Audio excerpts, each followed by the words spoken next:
Olá família, eu sou o pastor Gesiel Lira, sejam bem-vindos ao meu canal. Nós estamos no 23º dia do estudo bíblico do livro do pastor Rick Warren, Uma Vida com Propósitos. E o tema de hoje é Como Crescemos. Deus quer que cresçamos à semelhança de Cristo em tudo. Está em Efésios capítulo 4, versículo 15. E em Efésios capítulo 4, versículo 14 diz: o propósito disposto para nós não é que continuemos como criança. Deus quer que você cresça. E o crescimento que o Pai Celestial deseja para mim, para você, é o desenvolvimento das características de Jesus Cristo para atingir uma maturidade espiritual. Infelizmente, muitos cristãos envelhecem, mas nunca crescem. Emperram numa perpétua infância espiritual. É como se não se livrasse das fraldas da falsa inocência, eu posso dizer, da ignorância espiritual. E o motivo para que eles não crescem é porque eles não querem crescer. Crescimento espiritual não é algo automático. É necessário que haja um compromisso voluntário. Você, nós devemos querer o crescimento, decidir crescer, fazer um esforço para crescer e persistir em crescer. Isso precisa ser intencional, isso é o discipulado. Não basta apenas querer ser como Cristo e continuar na velha vida, com os velhos costumes, as maneiras antigas. Não, há uma necessidade de mudança.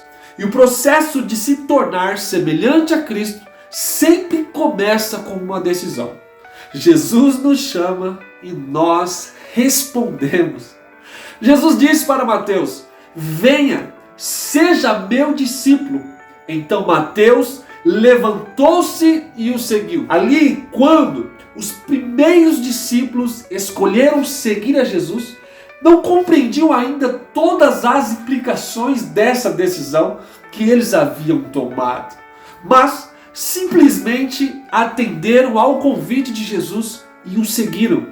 Isso é tudo o que você precisa para começar.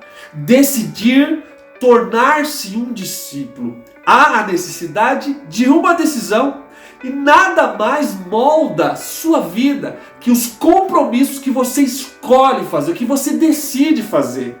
Os seus compromissos podem desenvolvê-lo ou podem também destruí-lo, mas de qualquer forma serão determinantes para você.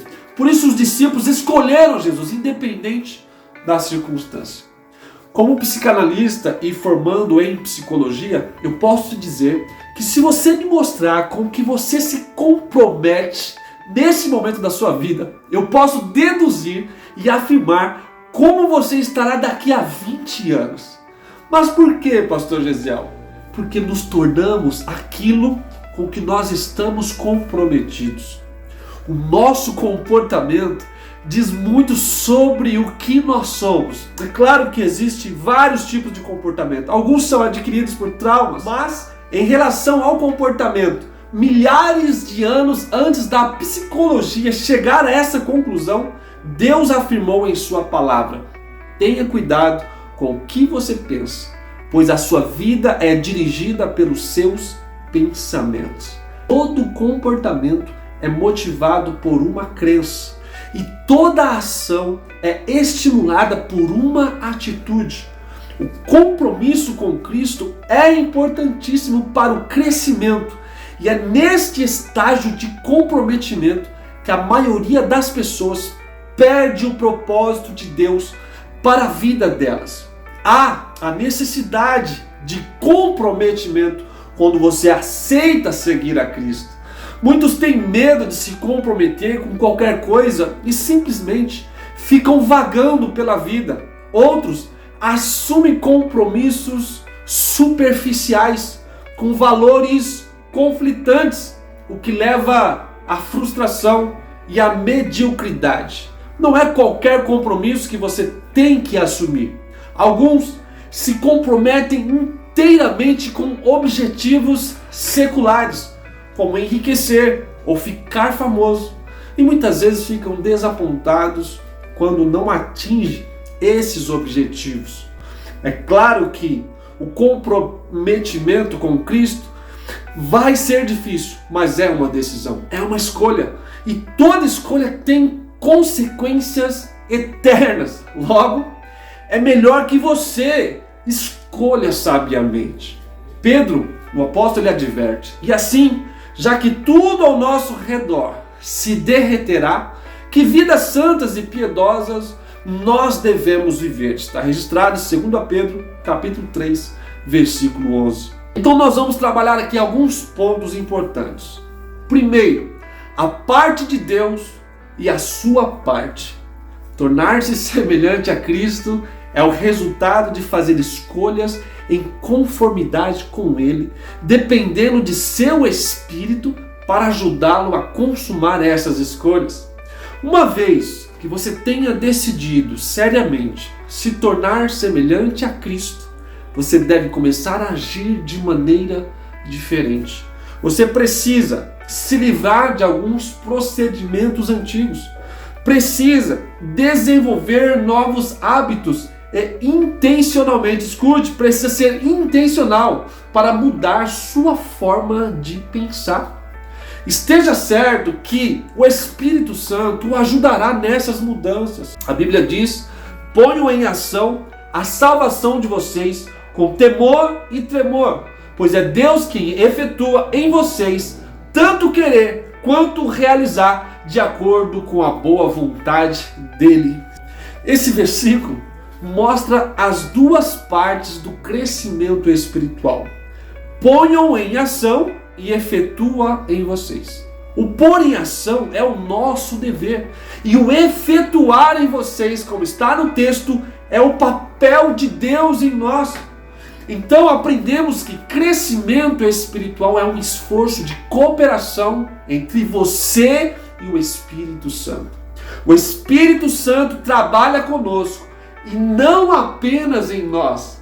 Esse versículo é direcionado aos cristãos e não é sobre como ser salvo, mas sobre como crescer. É um processo. Não trata de trabalhar pela salvação, porque você não pode somar nada ao que Jesus já realizou por você. Quando você põe em ação o seu corpo para se exercitar, você está desenvolvendo ele. Não é para conseguir um corpo, porque você já tem. Quando você põe em ação sua mente para resolver um quebra-cabeça, você já possui todas as peças. Sua tarefa é apenas juntá-las. Fazendeiros trabalham a terra não para tê-la, mas para desenvolver o que já possuem. Deus lhe deu uma nova vida. Agora você é responsável por desenvolvê-la com temor e tremor. Isso significa levar o seu crescimento espiritual a sério. Quando as pessoas são desleixadas com o seu crescimento espiritual, isso demonstra que não compreende as implicações eternas. Tenha cuidado. Segundo ponto, reprogramando o piloto automático. Para mudar sua vida, você deve mudar sua forma de pensar. Por trás de tudo que você faz, há um pensamento. Imagine-se viajando em uma lancha, em um lago, com um piloto automático. Ele está ajustado para o leste. Se você decidir dar a volta e rumar para o oeste, haverá duas formas possíveis de mudar a direção do barco. Uma das formas é agarrar a roda do leme e forçá-la fisicamente a rumar para o lado oposto do ajuste do piloto automático da lancha.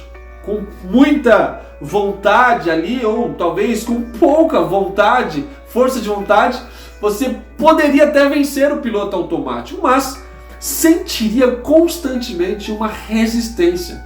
Seus braços, com o passar do tempo, acabariam por se cansar desse esforço. Então você soltaria a roda do leme e a lancha instantaneamente voltaria a rumar para o outro lado, da forma em que estava ali programada. É isso que acontece quando você tenta mudar a sua vida com força de vontade. Você diz: vou me forçar para comer menos, fazer uma dieta, fazer mais exercícios, deixar de me atrasar. Vou me esforçar para deixar de ser desorganizado. Sim, a força de vontade pode produzir mudanças em curto prazo, mas cria uma pressão interna constante, porque você não lidou com a causa básica. A mudança não é natural, então você acaba por desistir, sai da dieta e deixa de exercitar-se. Você rapidamente acaba retomando aos padrões anteriores. Há uma forma melhor e mais rápida. Altere o ajuste do piloto automático e você então altera a sua forma aí de pensar. Pense sobre isso. A Bíblia diz: deixem que Deus os transforme em uma nova pessoa, mudando a maneira de vocês pensarem. Seu primeiro passo em direção ao crescimento espiritual é começar a mudar sua forma de pensar. Toda mudança deve sempre ocorrer primeiro em sua mente. Sua forma de pensar determina sua forma de sentir, e o que você sente influencia sua forma de agir. Paulo disse: deve haver uma renovação espiritual de seus pensamentos e suas atitudes para ser semelhante a Cristo. Você deve desenvolver a mente de Cristo. O Novo Testamento chama isso de arrependimento, que em grego quer dizer literalmente mudar de ideia. Pense sobre isso, se arrependa. Você se arrepende sempre que muda sua maneira de pensar, ao adotar a forma de Deus pensar sobre si mesmo, sobre o pecado, sobre Deus, sobre as outras pessoas, sobre a vida, sobre seu futuro e sobre tudo mais. Você assume a perspectiva e o enfoque de Cristo. A maneira como Cristo pensa precisa ser a maneira que você pensa. Então, nós recebemos a seguinte ordem: tenham entre vocês o mesmo modo de pensar que Jesus Cristo tinha. Isso se divide em duas partes. A primeira metade dessa alteração mental é parar de ter pensamentos imaturos, os quais são egocêntricos e egoístas. A Bíblia diz: deixem de pensar como crianças, com respeito ao mal. Sejam crianças, mas quanto ao modo de pensar, sejam adultos. Podemos dizer que o comportamento dos bebês ali, quando nasce, ainda que inocente, é por natureza completamente egoístas. Um bebê só pensa em si mesmo, em suas necessidades, são incapazes de dar, de oferecer, eles só conseguem receber. Isso é uma forma imatura de pensar, mas são bebês, infelizmente. Muitas pessoas nunca crescem além desse tipo de pensamento. A Bíblia diz que o pensamento egoísta é a fonte do comportamento pecaminoso. Os que vivem segundo o próprio ego pecaminoso só pensam nas coisas que seu ego pecaminoso deseja. A segunda parte da mudança que leva você a pensar como Jesus é começar a ter pensamentos maduros, os quais se concentram nos outros e não em você mesmo. Em seu grande capítulo sobre o que é o verdadeiro amor, o apóstolo Paulo concluiu que pensar nos outros é a marca da maturidade. Olha o que o apóstolo Paulo diz: quando eu era menino, falava como menino, pensava como menino e raciocinava como menino. Quando me tornei homem, deixei para trás as coisas de menino. Hoje, muitas pessoas presumem que a maturidade espiritual é medida pela quantidade de informação bíblica e de doutrinas que conhecem. É claro que é importante. Embora o conhecimento seja uma das dimensões da maturidade, isso não é tudo que é importante. A vida cristã é muito mais do que credos e convicções. Ela inclui conduta e caráter. Nossos atos devem ser coerentes com a nossa fé e nossas crenças devem ser respaldadas por um comportamento cristão. O cristianismo é um relacionamento e um estilo de vida. A essência desse estilo de vida, como Jesus disse, é pensar nos outros e não em nós mesmos. A Bíblia diz: devemos pensar no bem deles e tentar ajudá-los, fazendo coisas que agradam a eles. Pensar nos outros é o mais importante para você se tornar semelhante a Cristo e a melhor evidência de crescimento espiritual.